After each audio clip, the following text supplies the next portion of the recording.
Olá, tudo bem? Vamos conversar sobre os capacitores.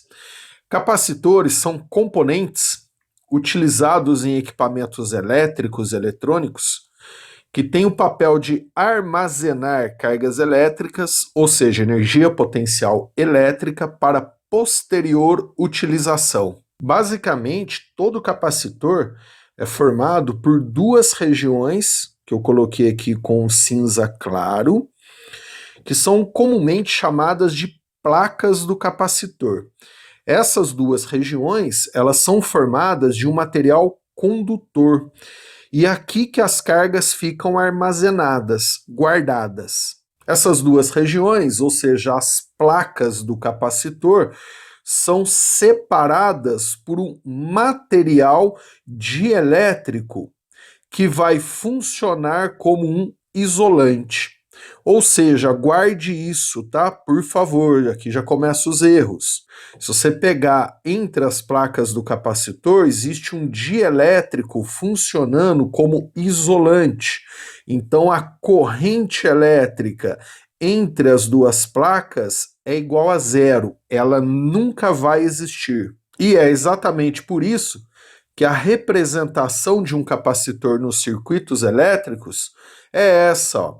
A gente coloca sempre dois traços de mesmo tamanho e paralelos, representando essas duas regiões de material condutor, representando as duas placas do capacitor. E elas têm sempre o mesmo tamanho, tá? E aí, entre as placas do capacitor, teremos um dielétrico funcionando como isolante, consequentemente, não há corrente elétrica interna no capacitor, estabelecida dentro do capacitor. E como o capacitor é utilizado? Basicamente, ele tem duas etapas em sua utilização. A primeira é o seu carregamento. Para carregarmos um capacitor, devemos ligá-lo numa fonte de tensão e tem que ser uma fonte contínua, de corrente contínua. Aí, né, lembrando, as fontes de tensão de corrente contínua, a representação é um traço maior e um traço menor. O traço maior, na fonte de tensão, representa o seu polo positivo, já o menor, o negativo. Então, eu peguei o capacitor aqui, ó, e liguei o capacitor nessa fonte de tensão contínua. Aí, a placa do capacitor que ligamos no positivo da fonte de tensão, a placa fica toda positiva. Já a placa, o lado do capacitor que ligamos no lado negativo da fonte de tensão, ela fica toda negativa. Por isso que, se tivermos apenas o capacitor ligado nessa fonte de tensão, não podemos considerar como se fosse um circuito fechado. Porque como não há corrente elétrica pelo capacitor, não teremos aqui, ó, uma corrente elétrica constante, contínua, né? Como se fosse um circuito com resistor. A segunda etapa é a descarga do capacitor, ou seja, a utilização das cargas que ele armazenou. Imagine então que eu tire esse capacitor daqui, depois que ele foi carregado, eu desligo ele dessa fonte de tensão e ligo o capacitor num receptor qualquer, como um resistor, por exemplo. Aí, ao ligar o capacitor que está carregado nesse receptor ou nesse resistor, aí estabelecemos a corrente elétrica, aí a corrente vai ser estabelecida em todo o circuito, né? O capacitor, na verdade, ele vai funcionar daí como uma fonte de tensão, mas ele não é a mesma coisa que uma pilha e que uma bateria, tá? Vamos entender isso. Então, ao ligar o capacitor no resistor, no receptor, ele vai ser a fonte de tensão para esse resistor, esse receptor, e aí vamos estabelecer a corrente elétrica no circuito, nunca dentro do capacitor, tá? E aí esse resistor ou esse receptor, ele passa a funcionar, né? Ou seja, ele passa a ter uma potência. Agora, se o capacitor também funciona como uma fonte de tensão, qual a diferença entre um capacitor e um gerador, né, como uma pilha, uma bateria. São várias diferenças, e aí não quer dizer que o capacitor é melhor ou pior do que uma fonte de tensão. Na verdade, depende da utilização. E aí, basicamente, tá aqui um gráfico ó, aí por T, né, corrente por tempo. Se você pegar uma fonte de tensão com uma pilha ou uma bateria, essa fonte de tensão consegue manter a corrente elétrica no circuito num valor constante o tempo todo, porém é um valor baixo. Para isso, lembrando, né, a gente tem, por exemplo, material químico fazendo reações químicas dentro das pilhas e baterias para conseguir manter a corrente constante e estável em todo o circuito. Já um capacitor não. Um capacitor ele não tem substância química interna, então ele não consegue manter a corrente no circuito. Aí você fala, mas então qual a vantagem de um capacitor? Então, o capacitor, ele me dá um pico de corrente, um tiro, uma coisa muito instantânea e muito intensa. Então, num gráfico de I por T para o capacitor, ó, você pode imaginar um valor de corrente altíssimo, muito maior do que do gerador, de uma pilha, de uma bateria. Então você vai ter um tiro, um disparo, um pico de corrente muito alto, instantâneo, assim, ó, tuf, e acabou. Ou seja, vai depender da utilização. Dois exemplos clássicos da utilização de capacitores, nós temos o desfibrilador e os flashes de máquina fotográfica. No caso do desfibrilador e dos flashes de máquina fotográfica, a fonte de tensão, a pilha, a bateria, ela serve só para carregar os capacitores.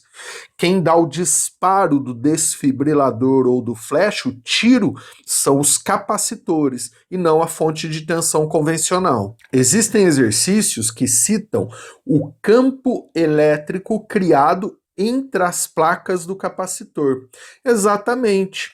Aqui, ó, nessa região, entre as placas, como as placas ficam sempre carregadas, uma positiva e outra negativa, teremos um campo elétrico entre as placas. E aí falamos placas, tá? Mas nem sempre são placas, aí é forma de falar, né? Mas a maioria fala as placas do capacitor, são as duas regiões condutoras isoladas entre elas que ficarão carregadas. Então, como elas ficam carregadas, sempre uma positiva e outra negativa, teremos realmente um campo elétrico que inclusive é uniforme entre essas duas regiões. E para campo elétrico uniforme, lembrando lá do curso de campo elétrico, a gente pode usar sempre um UED.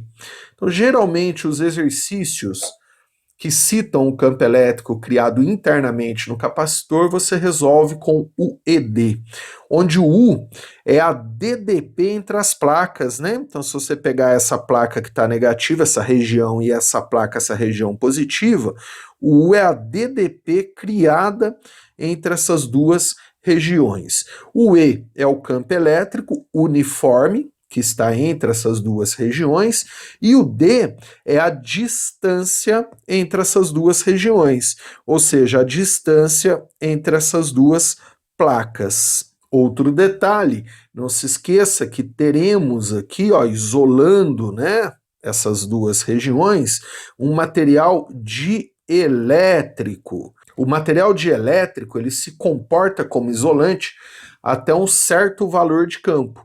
Então, o campo elétrico aqui nessa região, entre as duas placas, não pode ultrapassar um certo valor, que é chamado de rigidez dielétrica, que é característica desse material dielétrico.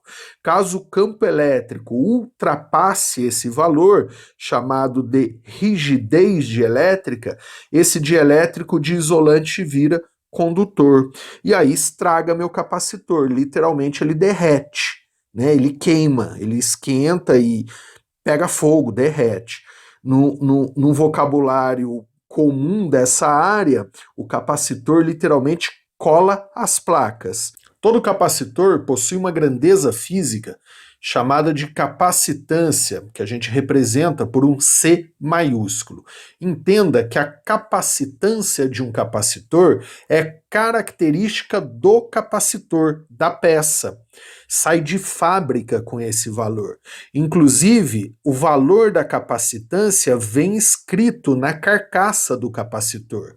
Para mudar a capacitância, temos que mudar o capacitor, a peça, fisicamente dizendo. E como calculamos a capacitância de um capacitor? Ao carregar o capacitor, uma das placas vai ficar com uma carga total positiva e a outra placa com uma carga total negativa. Por indução, afinal essas placas são muito próximas, então uma induz a outra. Por indução, o total de carga positiva armazenada vai ser sempre igual ao total em módulo de carga negativa armazenada. Não tem como essas cargas serem diferentes. Além disso, entre as placas do capacitor, teremos uma DDP, uma diferença de potencial, que inclusive é o potencial de carregamento, é a DDP da fonte que carregou. Por definição, a capacitância desse capacitor vai ser igual à carga armazenada, aí tanto faz você pegar positivo ou negativo, em módulo elas são iguais, dividido pela DDP, pela tensão entre as duas placas. A partir do momento que calculamos a capacitância desse capacitor, por exemplo, a gente escreve o valor na carcaça, ele passa a ser fixo, característica desse capacitor. Falando em unidade de medida no sistema internacional, carga elétrica é medida em Coulomb e tensão DDP em volt. Então, a capacitância de um capacitor no sistema internacional de medidas e unidades vai ficar Coulomb por volt, que em homenagem a um cientista, a gente vai chamar de Farad ou Faraday. Ou seja, a capacitância de um capacitor é sempre medido em Farad, que equivale a Coulomb por volt. O que é uma vantagem. Vamos supor como exemplo, eu tenho um capacitor com uma certa tensão entre as suas placas, armazenando uma certa quantidade de carga, e com uma capacitância de 3 farad. É só um exemplo, tá? O que quer dizer 3 farad ou 3 faradays? Isso quer dizer que ele armazena 3 coulombs a cada volt. Ou seja, se eu ligar esse capacitor numa fonte para seu carregamento de 1 volt, ele vai armazenar em suas placas 3 coulombs de carga. Já se eu ligar esse capacitor numa fonte de 2 volts, ele armazena 6 coulombs de carga para posterior utilização. Já se a gente liga numa fonte de 5 volts entre as suas placas, ele armazena uma carga total de 15 coulombs para posterior utilização. Concluo, a capacitância de um capacitor acaba me contando a sua capacidade de armazenamento de carga elétrica em função da tensão da DDP entre suas placas. Logicamente que ele tem um limite de DDP. Não se esqueça que entre as placas a gente tem o dielétrico e a DDP não pode ultrapassar a rigidez elétrica. Por isso que além da capacitância, vem escrito também na carcaça a tensão máxima que você pode ligar, para você não queimar, derreter o seu capacitor. Legal? Vamos parar essa aula por aqui. Na próxima aula a gente vai falar de associação de capacitores. Não percam essa aula. Um abraço, bons estudos e até lá!